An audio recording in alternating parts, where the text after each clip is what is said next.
Most meaningful changes in women's health marketing start with something very simple: listening. When we really listen to women's experiences, we do more than uncover problems. We uncover possibilities, and that can change everything.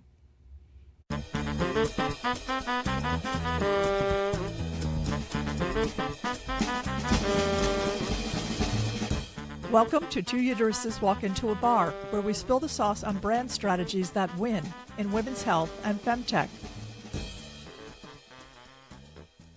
Welcome back to Two Uteruses Walk Into a Bar. I'm Gabrielle Svenning. And I'm Karen Flynn. Today we're diving into something that feels honestly overdue in discussions about women's health marketing: the importance of communication that is built around emotional understanding and relevance. When we talk about using a feminine communication style, we're talking about a strategic advantage in the modern marketplace, one that's rooted in listening, sharing, community, authenticity, and the courage to tell the truth about real experiences. And FemTech is uniquely positioned to lead here.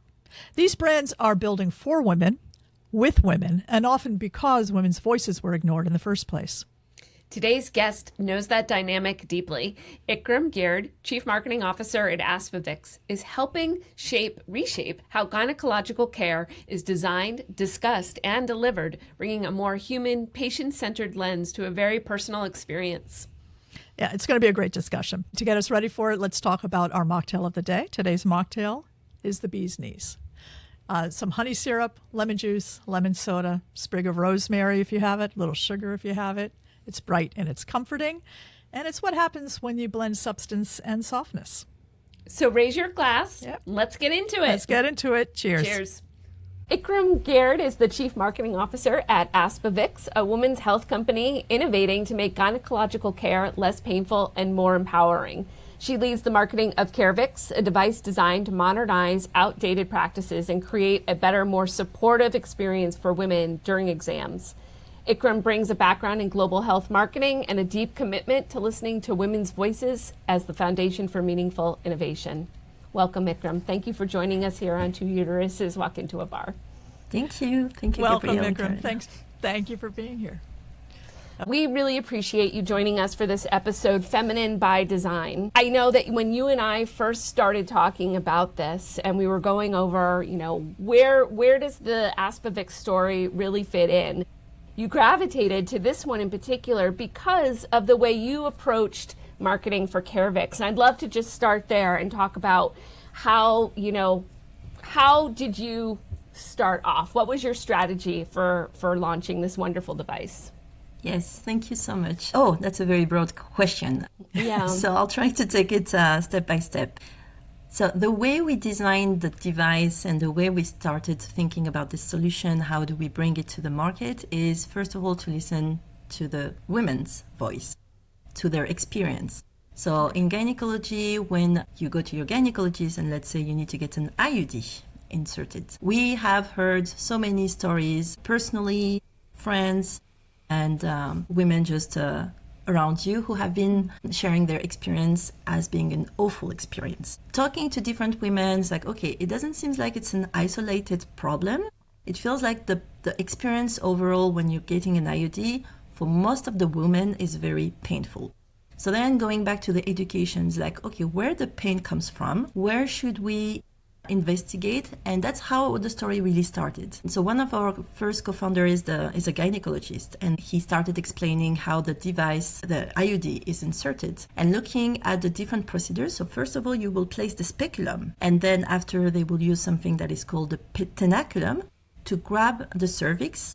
That way you can stabilize the cervix. And after that, you will be sounding the uterus. That way you can see how deep is it and how far you can go with the IUD placement.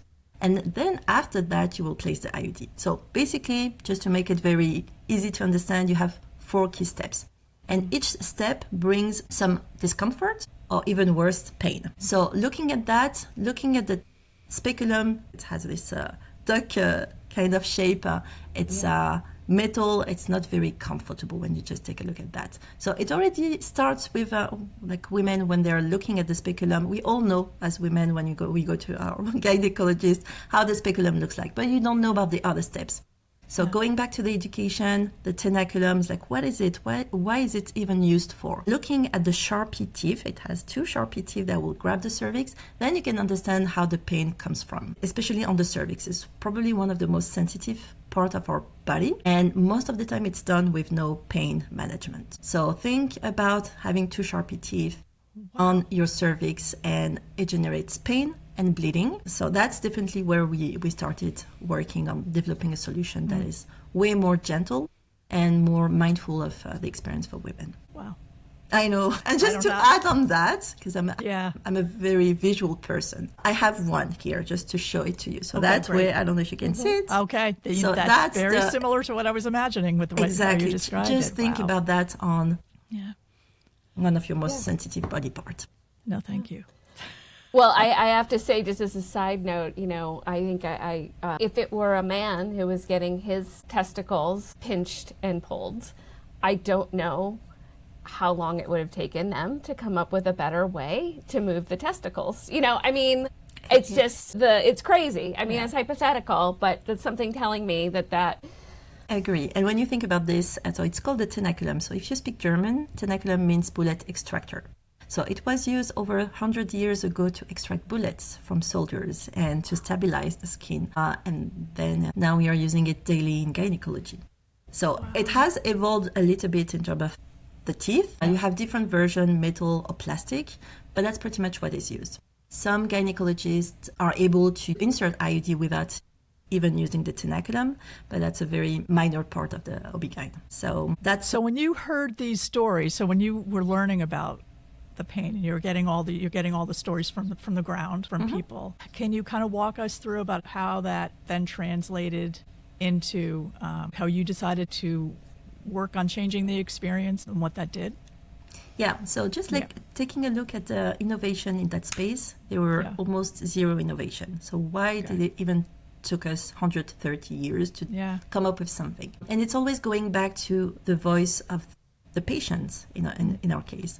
How can we, when you go to your physician, especially women, we have probably a higher threshold in terms of pain tolerance, and you just don't want to complain about pain because you don't want to be dismissed. You don't want to feel like she's complaining and she's a diva queen and she's like, oh, okay, so that's also something that is very important to take into account. It's just the bias when women are complaining about pain, and that's also something we need we took into account. The thing is, it started by bringing our device, and now it's been developed, it's been FDA cleared, CE marked. So we're very excited about this long journey that now we are coming to commercialization. So it's a huge milestone. Congratulations! Thank you. And what we've been doing, so that was most of my job, especially when I started a little bit over 2 years ago, is how do we raise awareness? Who should we be talking about? Physicians have been using the tenaculum forever. They are trained, and the new generation of physicians are trained on the tenaculum. How do we change the practice? By bringing something new that is working. So we've done randomized control trial in Switzerland. We have different sites currently using it as well. So we have clinical data, which is most important for physicians. So you need to have that to bring to them to be able to show some evidence that is working, that is significantly reducing pain and bleeding, and that is definitely making the experience a better one. So you need to find those early adopters who will be excited about seeing something new and trying it out and offering this to their patients. And what we have seen along the way is we cannot just focus on the physician, even if our device is a class 2 medical device. So the only one who will be using our device are physician. The end receiver are patients. So they have a voice, and we need to include that, not just only on the design part, but also in our communication. Good. So a couple of months ago now, it's been a little bit over a year, I went to a conference and I've met with a women's health expert, Dr. Brittany Barreto, and I just kind of jumped at her. It's like, oh, I've been following her. It's like, oh, she's like super cool. I know exactly who she is, yeah. So, yes, she is a thought leader in her space, yeah. Exactly. And I was like, oh, I need to talk to her. So jumped at her, introduced myself, like, oh, hello, I'm Ikram, I'm working for Aspivix. I was like, oh, okay, tell me more about what you do. Do you have a picture of your products? I'm like, you know what? I have even better. I have the product itself. So I was like, oh, that's cool. I like to play with new toys. So we sat apart for 5 minutes, and I just show her how the device can be used in 2 minutes, and she got it. So she started playing around and she liked it. Because my background is in marketing, like that's an amazing opportunity. Yeah. So I was like, I just asked her, do you mind if I just take a few pictures of you using it? Sure, just do a video. So we did this 20-second video. So we did two. She's basically just using it and showing that it's working and saying, oh, now I'm a gynecologist. Just to be able to show that how easy the device is and how reassuring it looks. The following week, she posted it on TikTok. Usually she gets between 3,000, 5,000 views. We got over 12 hours, 1 million views. Wow. Over the weekend, good. 2 million views. Now we are over 3 million point something like that. Wow. And most importantly, it's not just about the views, it's about the conversation. Yeah. So close to 2,000 women commenting, sharing their experience, asking where they can find it, where they can find an OB-GYN using it. That was an eye-opening experience because like, okay, this is way bigger than we thought. Yeah. And women, even if they are not the one using the device, they can definitely influence their physician. 100%. And in fact, and I'm sure you've seen them, there has been a real viral trend among women posting from their gynecological exams, having an IUD inserted and the pain, and speaking from own personal experience of having a very traumatic experience, which is why I really gravitated to the Carevix and to your story at Aspivix, I believe at that same women's conference, is because it's such a relatable situation that I didn't realize was so common, because back to the shame and to the conversations that happen in the practice and in the exam room. And that's one of the things I just want to ask you is that does require, it's like you're introducing a new practice, a new device, literally, but you're also changing a narrative in the dynamic between the doctor and the patient. Mm-hmm. Can you talk a little bit about that as far as what that means? And I can imagine like a place like TikTok, it's a place where women feel it's a safe place where they can find, okay, this is normal for me to bring up. So now they come to their physician. What's that kind of conversation, and how are you arming your docs with the kind of prep for this kind of conversation? Yes, 100% agree. Like when you type IUD is amongst the top 100 keywords on TikTok. And we see more and more women feeling more empowered to share their stories. So many women are sharing their stories, recording, as you were mentioning, Gabrielle, recording themselves getting the IUD placed. And it's just heartbreaking to see how painful it looks like. So this whole conversation was also one thing that if you really want to change care, you have to change the conversation and to involve whoever is impacted with the current practice or the current standard of care and try to see what is out there to be able to change this care.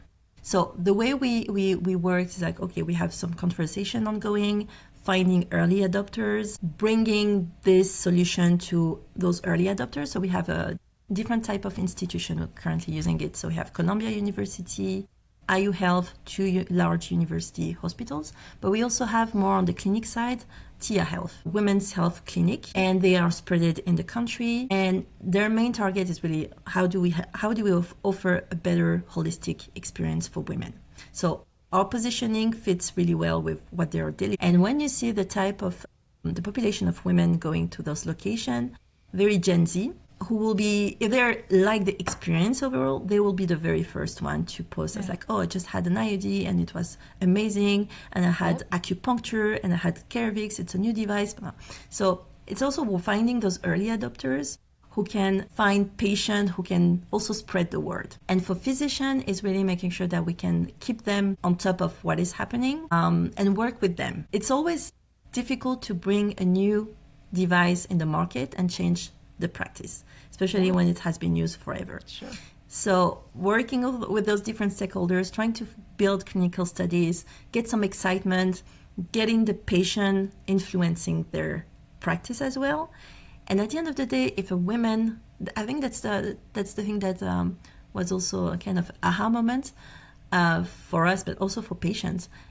First of all, you need to be educated. So you cannot be empowered to have a conversation with your physician if you don't know how the procedure is done. Right. So that's really where we spend some efforts in explaining where the pain comes from. So that way you can ask the right question and request for something else. And then you can also influence. At the end of the day, if the physician is not willing to change the practice for something way more gentle, you know what? The patient can go somewhere else. Yeah.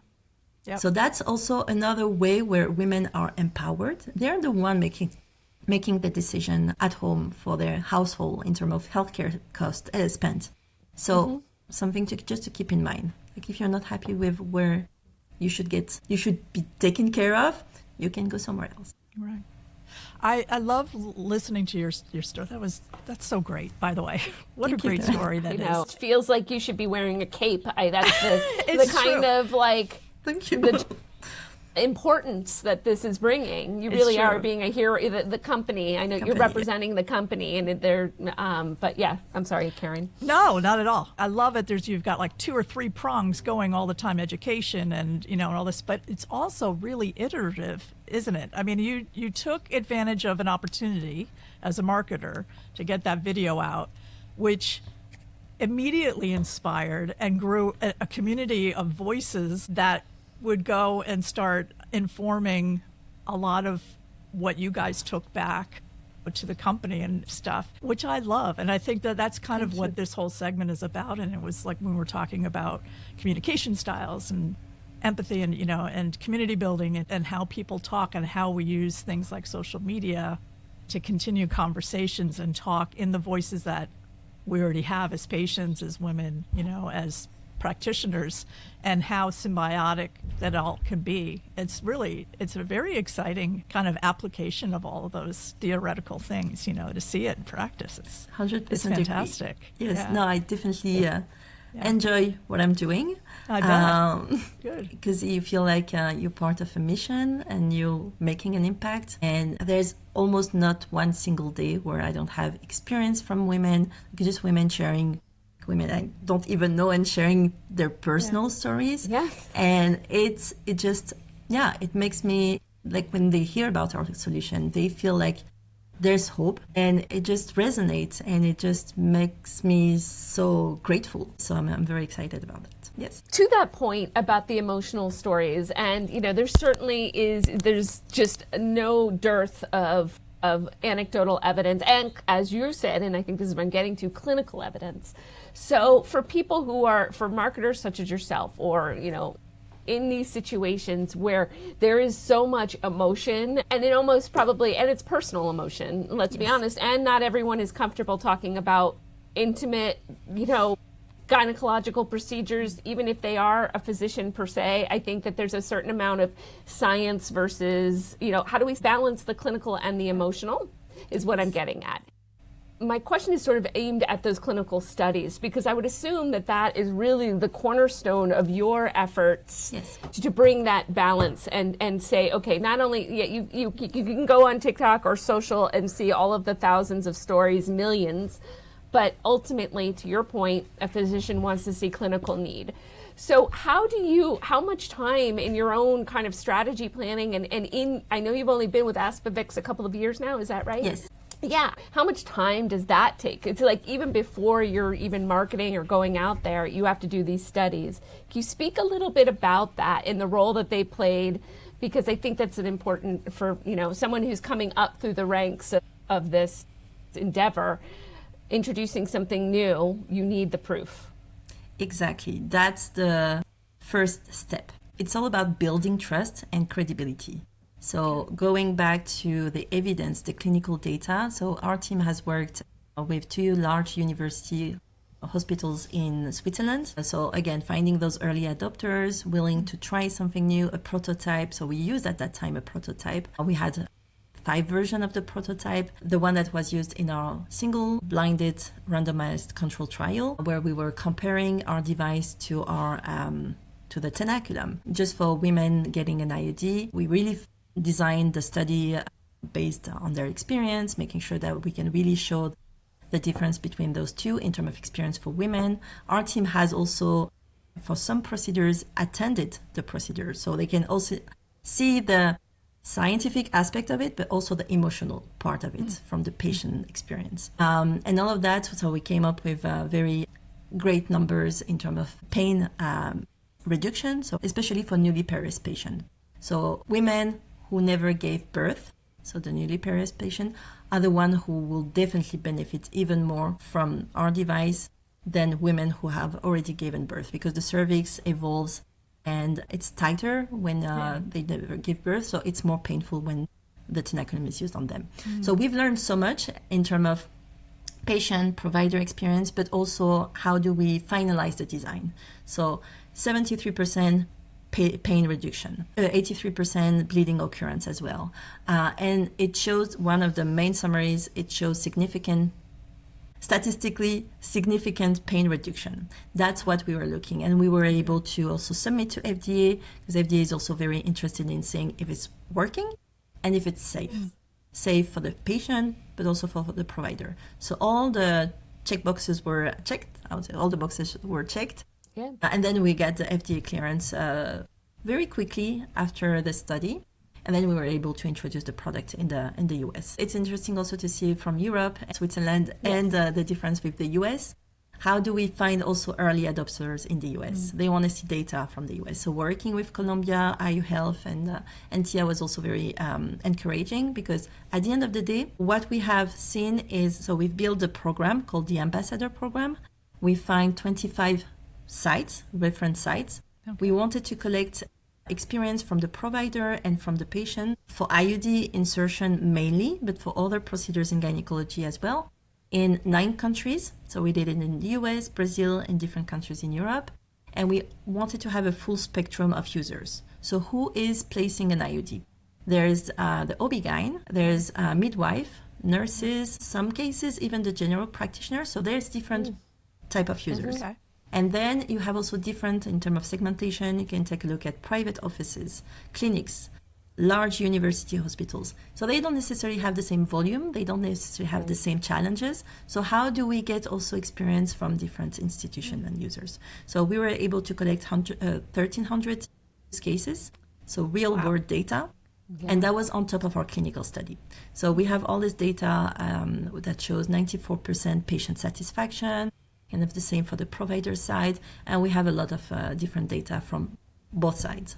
And that's also, those are important data that build the credibility of our solution and that we are able to show to physicians. And I'll just end on that with, it's a joint effort between patients voicing their experience and companies developing new solutions. So what we've been doing is kind of collectively, because IUD pain management and IUD insertion became a hot topic, especially those 2 last years. Yes. Everybody's like talking about that. So what are we doing? So we were able all collectively to influence the scientific societies. So first step was last year with the CDC. So they updated their guidelines for IUD insertion and pain management, urging physicians to better manage pain for IUD insertion. So that's the first big win. The second big win, exactly. And the second big win was this year in May 2025. ACOG, which is the American College of Obstetricians and Gynecologists, they came up with finally updated guidelines. The last one were from 2016, so almost 10 years later. New guidelines now also pushing physicians to better manage pain, not just for IUD, but pretty much all gynecological procedures, biopsies, IVF, and so on. Yes. And placing the patient at the center and being able to have a more open conversation and being able to show different options to women, so that way they can choose what options. It could be anesthesia, it could be the instruments, it could be all together, but at least they can feel more empowered to choose something that is better for them. So that's the second big win. That's a very big win. I love that. And do you think that's a sort of a direct result of just women sharing their stories? I think it's a combined result of women sharing their stories, more and more pressure. Yeah. A lot of content on social media. There's always like new press articles and like, okay, this is definitely a hot topic. And then there's also some new finally innovation coming. So how, like, companies like ours, like, we spend a lot of time educating, building content. Yes. There's also OB-GYNs. There's many different influencers building educational content for their patient and explaining how IUD is placed and what could be offered and so on. So I think it's a combined effort from the entire community. I liken it to social responsibility. That was my background. And companies, the notions that companies have a responsibility and an obligation to use their influence and their resources to help shift a narrative, change behavior. And I see it unique to FemTech companies that the responsibility is from a thought leadership perspective and making sure that the right information is out there and countering the negative information and the misinformation. And yes. What I love about Aspivix and what really intrigued me about you and your story is you did seem to naturally embrace the role of these digital channels, of channels that typically med device would not be comfortable operating in, right? Because they're so unregulated. So there's a certain amount of, in being responsible and being a leader in putting that out there, you still are ceding the platform to the patient. It's the patient's voice. It's not the company voice. Yes. Did you receive any sort of pushback, or was the whole company on board when you went and did that video on TikTok? Did you have to ask for approvals, or were you basically like, we're just going to do this? Very, very good question. It came as a surprise. So we did this video, she posted it. It was like, okay, now we just went viral. And it just all took us by surprise. Us first, and also Dr. Brittany. Oh, that's right, because Barreto. she posted it. You didn't. She posted Right. it. So we discussed about, And then she posted it. It's like, okay, wow. So everybody was on board when we saw the numbers. And especially because the product was FDA cleared. If it wasn't FDA cleared, we might run into some issues and we need to put it out. But no, everybody's aligned and we all have the same mission and we all are experts in what we are doing. So just making sure that we all drive awareness and use the tools we can or we have.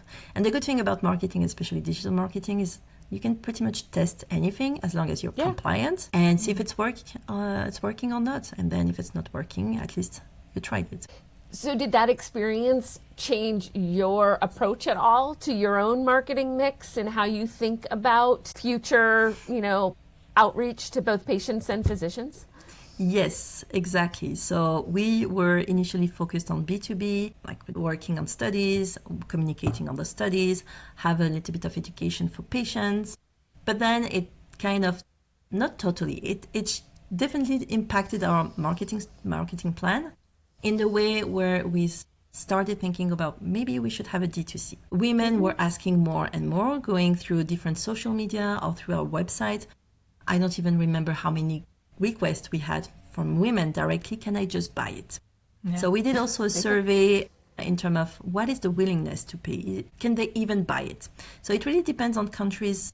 Each country is very different in terms of healthcare system. In some countries, like I'll just take France as an example, because I know France, women just get a prescription and then she can go to the pharmacist and buy her IUD and bring it to their physician. Thinking about that, I was like, okay, that's maybe something we can think about doing in the US, where even if it's a class 2 medical device, women are willing, and they can use their HSA, FSA, they're willing to buy it and bring it to their physician. So that's what we have been thinking, and we will be also testing in the next couple of weeks. But women, like I had so many requests, can I just buy it and bring it? The device, the way we designed it, it's super easy to use. You have 3 steps, so it doesn't disrupt the workflow. You just need at least to know how to push a button. That's pretty much it. So you will probably fail one time because it's like, okay, well, how should I place it? But after that, once you get it, like there's no going back. And that's one of the feedback we get from our provider. But before having a patient coming with her Carevix to the physician, and if they never used it prior, just need to make sure that he or she's already on board and he knows how to use it. Absolutely. I think about as you continue with your commercialization effort and are looking at reaching all these audiences, how do you ensure that cadence is right? Because the user experience of a bunch of women looking for doctors or asking their physicians who may or may not have heard of Carevix before, and also making sure that all of the right physicians out there can respond to it. Is there any sort of magic sauce or sort of approach to how you're doing that, or is it just sort of time and opportunity, probably? I wish I could have a straight answer. Yeah. We will be testing, so we will be launching officially in 2 regions in September, and we will be testing 2 different models, only B2B and B2B D2C. So we are assessing different scenarios, and based on that, happy to have a follow-up conversation and then share our findings.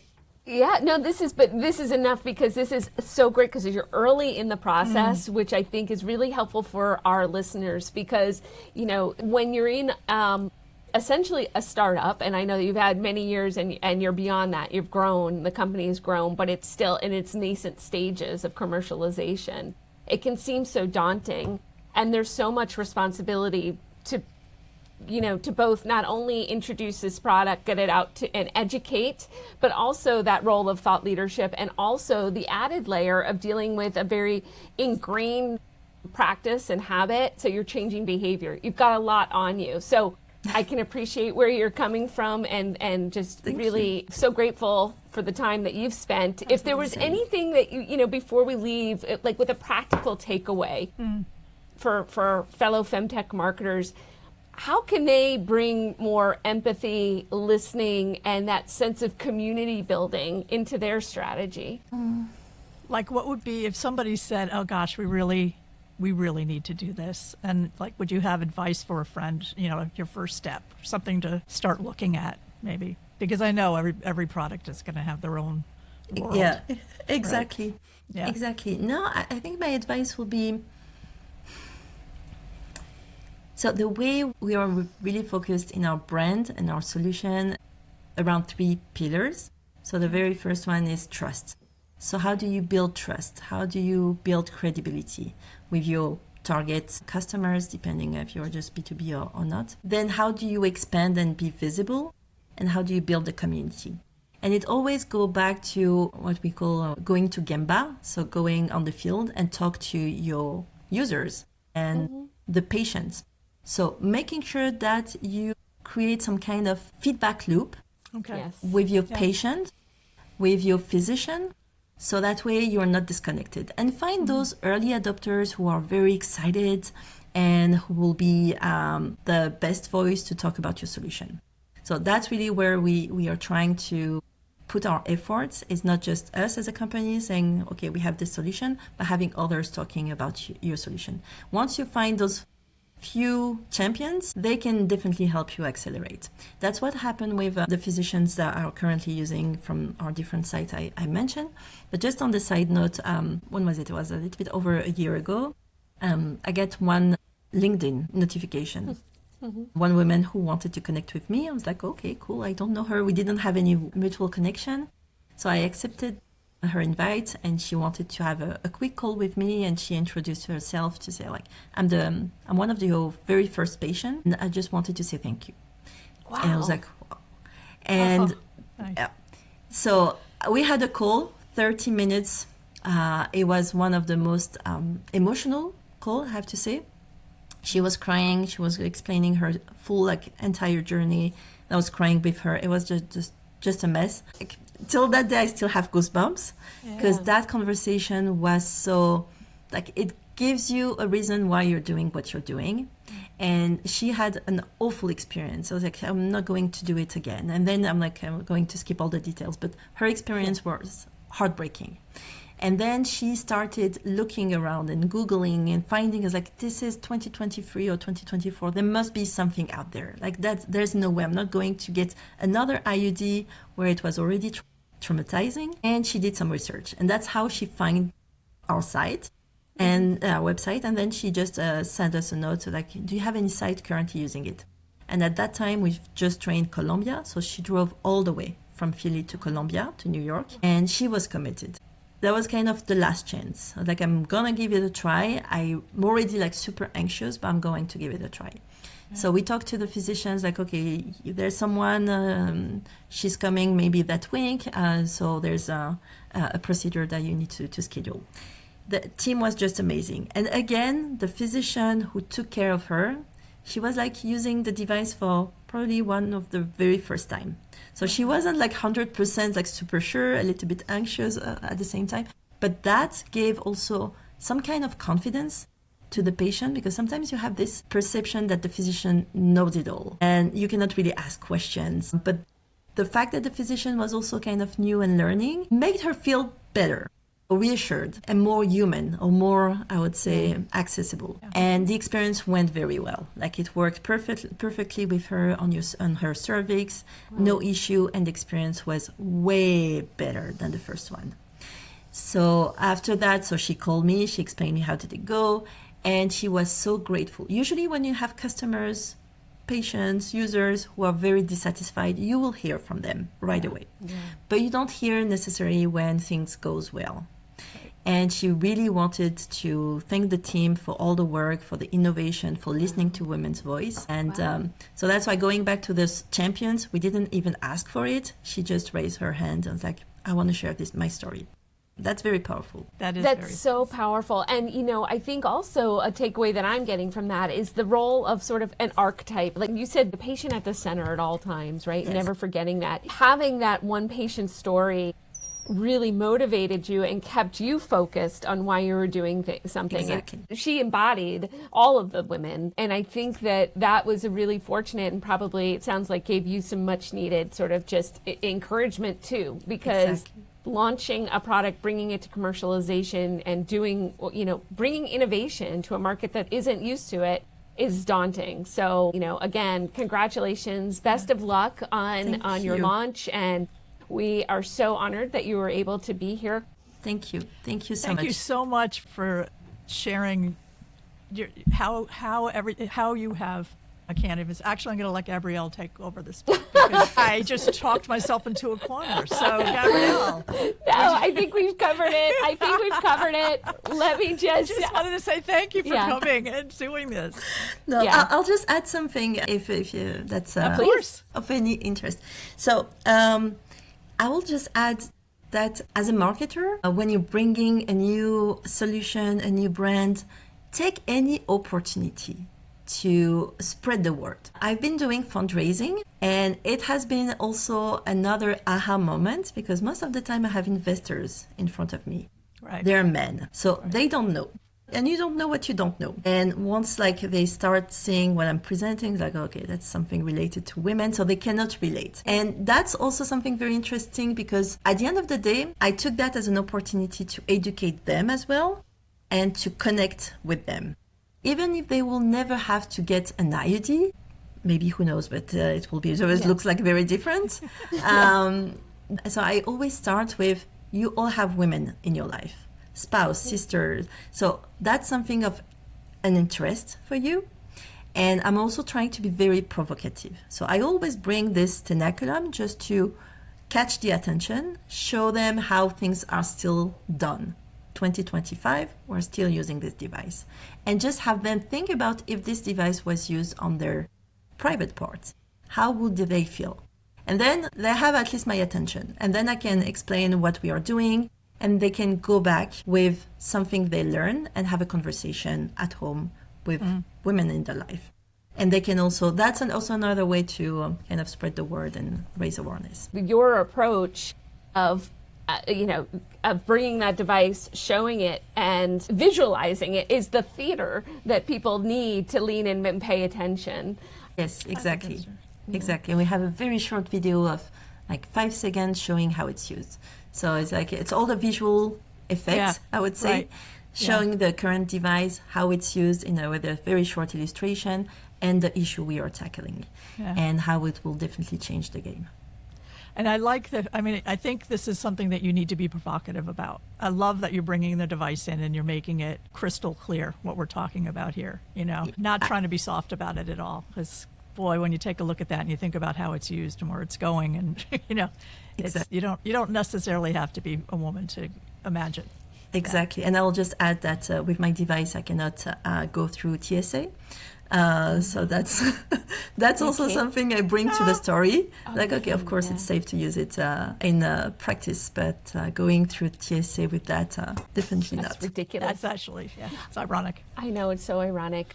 Okay, well, if you want to send us the short video of how it is used, I would love to post that in the show notes as an opportunity. I know that I saw a video on your website that shows them holding the balloon and the teneculum, what it does instantaneously, and amazingly what the gentle suction pressure, how the balloon doesn't pop. I don't want to give it away, but there it is. I did.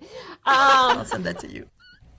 This conversation is such a powerful reminder that innovation in women's health doesn't come just from devices, but it comes from how we listen, how we design, and how we communicate. Love it. It was wonderful to talk with you, Ikram. Thanks so much for sharing all your expertise. I know people are going to walk away with a lot of insight. So thank you. Thank you so much. Thank you for the opportunity of having me. It was such a fun discussion. So thank you again. And if you want to learn more about Carevix for our listeners, please check out our show notes. Don't forget to subscribe to future episodes of Two Uteruses Walk Into a Bar. We hope you found this informative. And Ikram, thanks again for joining us. Take care, everyone. Thank you, Karen. Thank you. This has been Two Uteruses Walk Into a Bar, a perimenopausive podcast powered by Grey Matter Agency. Find us wherever you like to find your podcasts and on YouTube.